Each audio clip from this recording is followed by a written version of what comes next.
Hello guys, কিছুক্ষণ বকবক করি। এত এত কী দরকার আসলে? আমাদের কী দরকার? আমার বয়স দেশের কাছাকাছি। আমি থার্ড ইয়ারে পড়তেছি, অনার্স। ওকে, যে থার্ড ইয়ারে এসে যে একটা উপলব্ধি হলো, তা হলো আসলে আমাদের পড়াশোনা নয়, আমাদেরকে বাংলাদেশের বেশিরভাগ মানুষ গ্রামে বাস করে, এবং এই যারা গ্রামে বাস করে তারা গরিব। তো এরা চাইলেও পড়াশোনা করতে পারে না, লাইক মি, উদাহরণ হিসেবে দিলাম। তো আমাদের আসলে যা দরকার তা হচ্ছে আমাদের ফাইন্যান্সিয়াল এডুকেশন, মানে কী বলে এটা, অর্থনৈতিক শিক্ষা। কীভাবে আমরা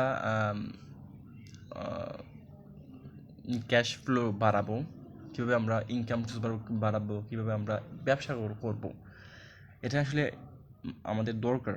কারণ যদি আমাদেরকে উন্নতি করতে চাই, তাহলে আমাদের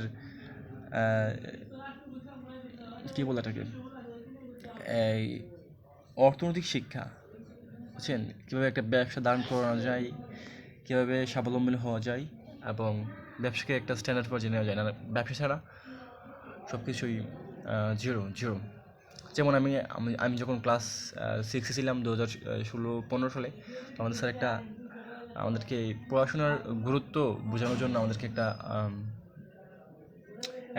ডায়াগ্রাম দেখাইছিল। ডায়াগ্রামটা হলো তো এরকম যে তুমি ভালো ডান্স করতে পারো, এটা 0.0, ভালো নাচ করতে পারো, ভালো গান গাইতে পারো, এটার মান 0, ভালো ফুটবল খেলতে পারো, ক্রিকেট খেলতে পারো, এটা ওটা করতে পারো, এগুলোর মান 0।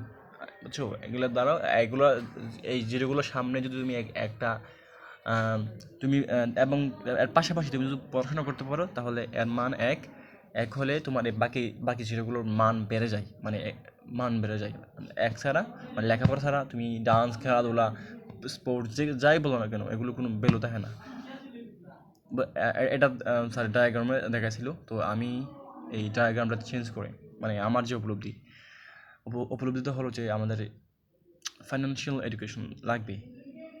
আমাদের বাচ্চাদেরকে ছোটোবেলা থেকেই স্কুলে, একবার প্রাইমারি স্কুল থেকে হাই স্কুল, কলেজ, প্রত্যেকটা স্টেজে কীভাবে অর্থনৈতিকভাবে উন্নয়ন করা যায়, কীভাবে একটা ব্যবসা দাঁড় করানো যায়, কীভাবে ক্যাশ ফ্লো বাড়ানো যায়, এই শিক্ষা দেওয়া উচিত।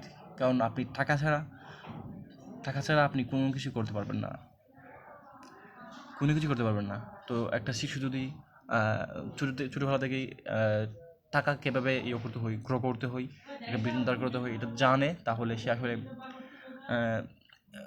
একটু বড় হয়ে বা তখন থেকে সে টাকা ইনকাম করতে পারবে। এটা একটা ম্যাজিক। দেখেন, আমি পড়াশোনা করতেছি, আমার বন্ধু যারা আছে এরা বড় বড় বিশ্ববিদ্যালয়ে পড়ে, কেউ মেডিকেলে পড়ে।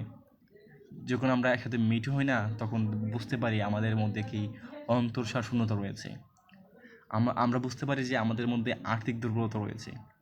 বিশেষ করে টাকার অভাবে আমি আমার বন্ধুদেরকে বিভিন্নভাবে সাহায্য করতে পারছি না, এবং আমি নিজেকেও সাহায্য করতে পারছি না।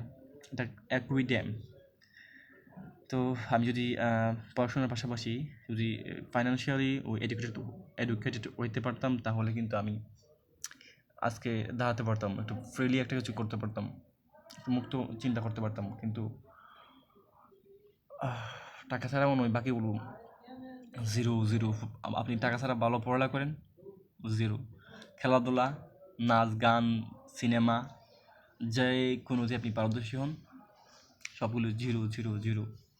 টাকা আছে আপনার, ভালো পড়ালেখা আছে, ভালো খেলাধুলা আছে, মানে আপনি টাকা থাকলে আপনি সব কিছুতেই ভালো হতে পারবেন। বুঝতে পারছেন? তো আমাদের ফোকাস দেওয়া উচিত কীভাবে টাকা ইনকাম করতে হয়, কীভাবে একটা বিজনেস দাঁড় করাতে হয়। ফাইন্যান্সিয়াল এডুকেশনস, আমি আশা করছি যে বাংলাদেশে অবশ্যই খুব তাড়াতাড়ি এরকম সিস্টেম চালু হবে।